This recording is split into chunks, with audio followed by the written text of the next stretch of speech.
Hey, cyberspace. Nathan Wallace coming at you from the Empirical Cyberical offices outside New Orleans, Louisiana, and welcome to the first episode of Industry News. Today is August 17th, 2018. And basically, we're going to divide things up into three different categories. We have general, power system, cybersecurity, and conferences. So, general is basically those items that stood out to me over the course of the week. Power system, cybersecurity, articles, news, specifically on securing the grid. So these are vulnerabilities, these are, as you can see, exercises, and then conferences are events focused on either just power systems or just general industrial control system cybersecurity. And we'll take a look as far as for previous events, we'll take a look at what were some of the key takeaways as far as people's presentations, and then we'll take a look at future conferences as far as the programs and agendas for those conferences. So let's go ahead and get started. So, one of the biggest things that stood out to me this week is this is some great news as far as, let me clear this out. New page, here we go. Great news, 1.5 million residents finally restored. So Puerto Rico's sole provider of electricity, so a single utility, can basically came out and made the statement, everyone's finally restored. This is crazy, right? This is crazy because it took almost a year. We talk about creating a more resilient, reliable system, but this is a perfect example of what can happen. And then the question is, I'm sure, you can analyze it, until you're blue in the face. But honestly, could a more resilient grid with increased intelligence, to increase awareness, let's say DERs, right, distributed energy resources, solar, battery storage, could these technologies have been used to at least keep you and your neighbor online? And then as the system was coming back online, you could turn it back over to the utility. So it is an interesting thought experiment, maybe somewhat of a lessons learned to see, a year, 2 years, 5 years, 10 years from now, how can we prevent this type of thing? You talk about power outages and really the impact is loss of life, right? Every time I hear the numbers, it just seems to just keep on rising as far as the sadly as far as the death toll from this event. But it's awesome news. Finally after a year, it's just sad it took so long. The next thing on the news, we have Washington State. There's basically a utility over there. So Washington, the utility moves to replace failing smart meters. So it looks like this is some of the first gen smart meters. So this is AMI, automated metering infrastructure. And basically, the meter reader no longer has to come around and read the meter as far as your billing. But what's almost not really recognized is because this is a smart meter, this is intelligence installed on the side of your house. The utility now has the ability to say, okay, have you lost power? So let's say if you lived on, in the middle of nowhere, tree comes over, hits the power line, knocks out power. The utility had, historically no way of knowing that. And the benefit as far as these smart meters, now they can know in real time, they need to dispatch a crew out there to remove that tree off the line. So let's just kind of take a look at this. So 10,000 digital meters installed. Let's see. Begun processing, replacing more than 10,000 smart meters over the course of the next 5 years at a approved cost of $1 million. Let's see. So they approved it at a meeting on Tuesday. They started installing some of these meters back in 2004, right? So this was definitely some of the first gen stuff. Probably a result of one of the federal grants that were helping utilities install some of this stuff. Let's see. Okay, yeah, this is what I wanted to bring up. So this is basically, looking at this, kind of calling this out. A 10-year life expectancy. So we have these meters. As you can see, they were installed back in 2004. but they only have a 10-year life expectancy. And if you notice, where was it? I think it was back up there at the top. Let's go ahead and go back to this page or get a new page. We have basically, I think it took, or it's going to take 5 years, right? Yeah, here we go. Process of replacing 10,000 smart electricity meters over the course of the next 5 years. And those meters come with a life expectancy of 10 years. So, halfway through it, 5 years down the road, you already have to start planning and budgeting for the next generation. So I don't know if this is a question as far as technology. Do we need to make it to where these systems can last longer? Especially with electric utilities, we're used to components, devices pretty much lasting, 40, 50 years, right?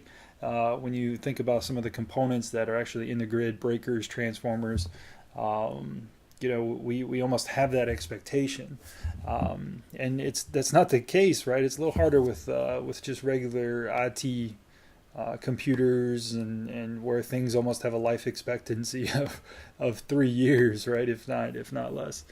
Let's see, what was the next thing? So power system cybersecurity. So once again, these are some of the different things that stood out to me as far as this week. And then the first thing is this paper. It's a lot of buzz. I think Wired magazine picked it up. Who else picked it up and ran with it? A lot of different online magazines, online news articles. CNET, I think, even picked it up. Threat Post. Let's see, Sophos. Sophos even picked this up. And not saying, the researchers, it wasn't well deserved. These researchers are through and through hardcore electrical engineers. And I'm basically planning to come back and do a technical deep dive on this paper. But the title, IoT botnet. So Internet of Things botnet of high wattage devices can disrupt the power grid. So these researchers basically came up, started doing, what we call in the industry power flow analysis. So this is basically where you have your system, you model your system, and you say, okay, here's my loads. So this is basically your houses, your commercial, industrial loads. And you say, okay, here they are, time of day. This is my generation capacity. Here's my system. Here's my impedance, resistance of the power lines. And you say, okay, simulate. And what it does is there's an iterative process. Just kind of a side note, it's like odds are Newton Raphson or Gauss-Seidel or something, where you're modeling iteratively the power flow trying to converge on a solution. And then whenever you reach that solution, you can say, okay, at this point, this much power is flowing through this transmission line. This much power is flowing through this transmission line. And the question is whether or not the system can handle that. So what these researchers modeled and basically simulated, which some people are saying it's just a thought experiment, which it is, that if you have an IoT, an Internet of Things botnet, where the IoT devices that are high wattage, high load, like a water heater, dryer, other things within the home, that if they were being controlled by this botnet, by this Internet of Things botnet, kind of reporting back to some command and control server, a C2 server, that the hacker, the person behind the button, could press enter and jack up, all at once, the load, the consumption, and cause this kind of cascade blackout. Well, let's see. It actually says can disrupt the power grid. Some of the other news articles that were just taking and running with it, probably to create clickbait, right? Just to feed advertising revenue. But the title, right, can disrupt, so really what does that mean?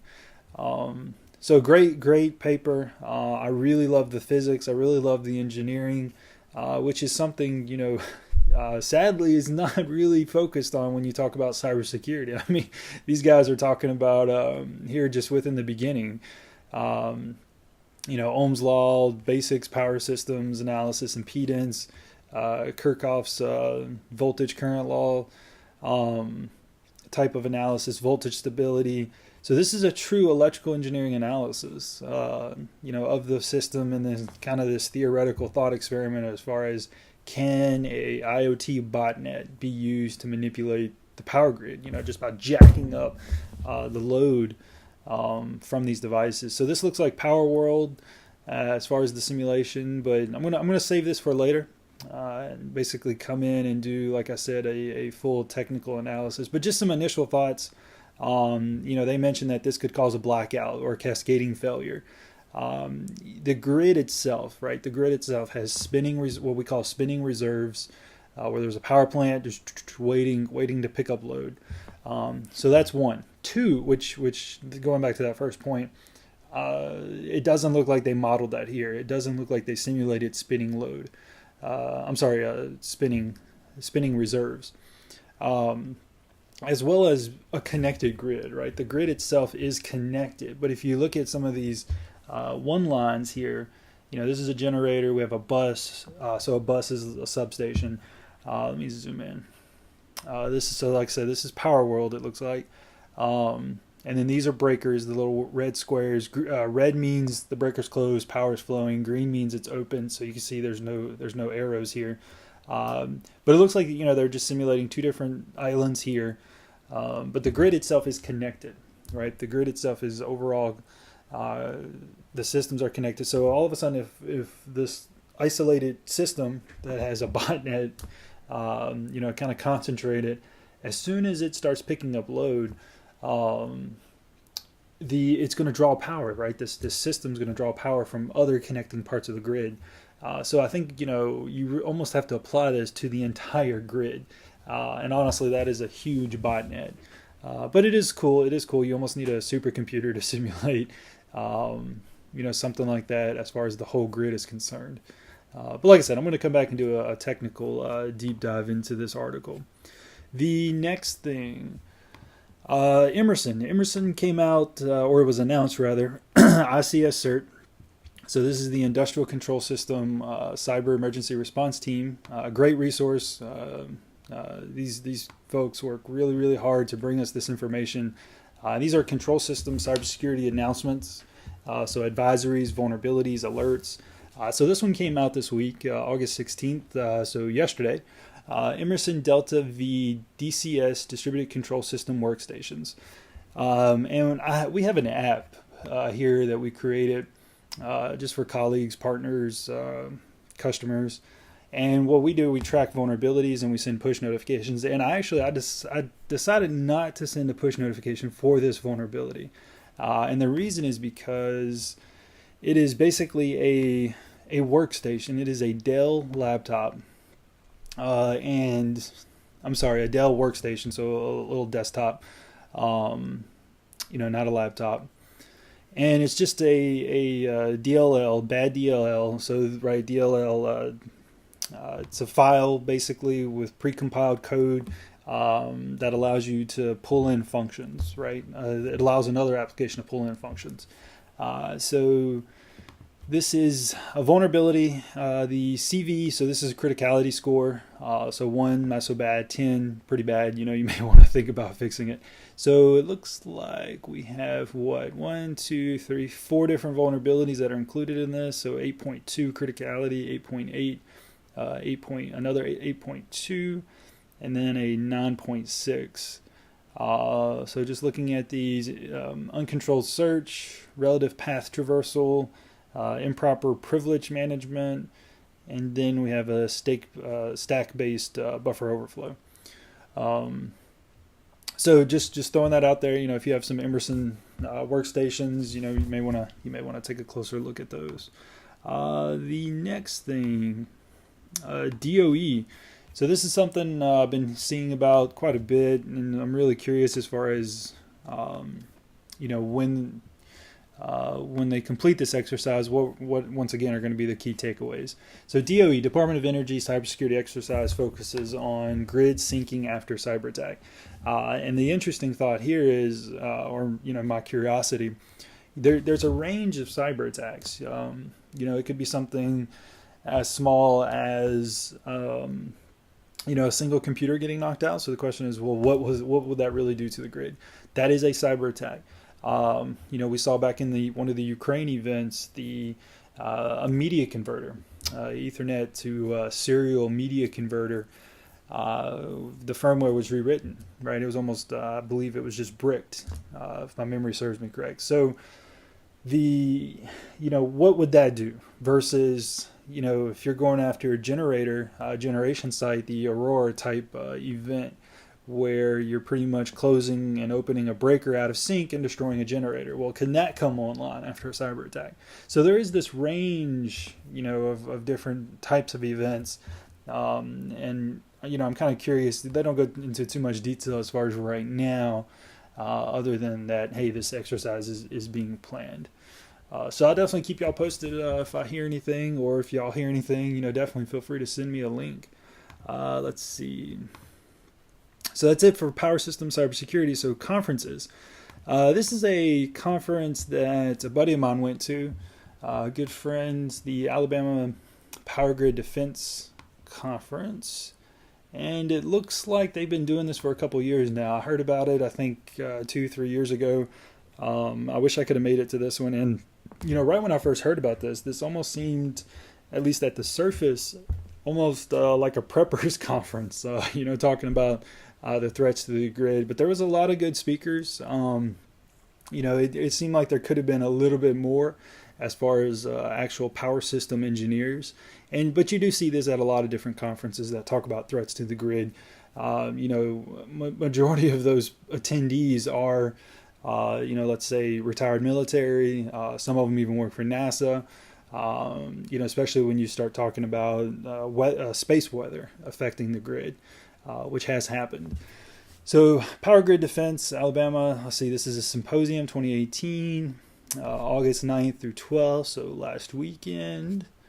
Great lineup. I think a lot of the focus was on EMP, electromagnetic pulse.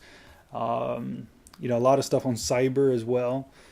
Especially after the recent news as far as the DHS threat briefings, as far as foreign nation states being having access to the grid. Let's see. So just kind of perusing the agenda. A lot of great stuff. A lot of good stuff. It like I said, it does seem like there could have been more as far as actual power system engineers, power system technical presentations. A few university folks. Dr. Pry, big guy on EMP. Let's see, few others. But this does bring up some stuff, right? As far as these threats to the grid, there is a range. Once again, it's always a range, right? As far as expertise and this is my personal thought. Who can really comment on EMP, electromagnetic pulse? I've seen some people who comment on it and say, oh, it's not real, it's not going to happen. There's no way it could impact it. And basically these individuals have, first off, no power grid engineering experience, no engineering experience at all, no physics experience. They have some experience, let's say, a handful of individuals I'm thinking about, with cybersecurity of the grid. So that's their expertise, or really cybersecurity of just general industrial control systems, not even cybersecurity of the grid. And the question is, because they don't have that expertise or that background, they're commenting and they're viewed as industry experts. As well as the other flip of the coin is I've seen industry experts who have, they're considered legends in the power industry, and they also comment and say EMP is not real, as far as the impact isn't real to the grid. And it does bring up an interesting debate. I mean, I almost think you really have to study this stuff for a long time before you can really even comment on it. And conferences like this, I think, does bring it to light, and as far as the challenges and some of the issues. Let's see.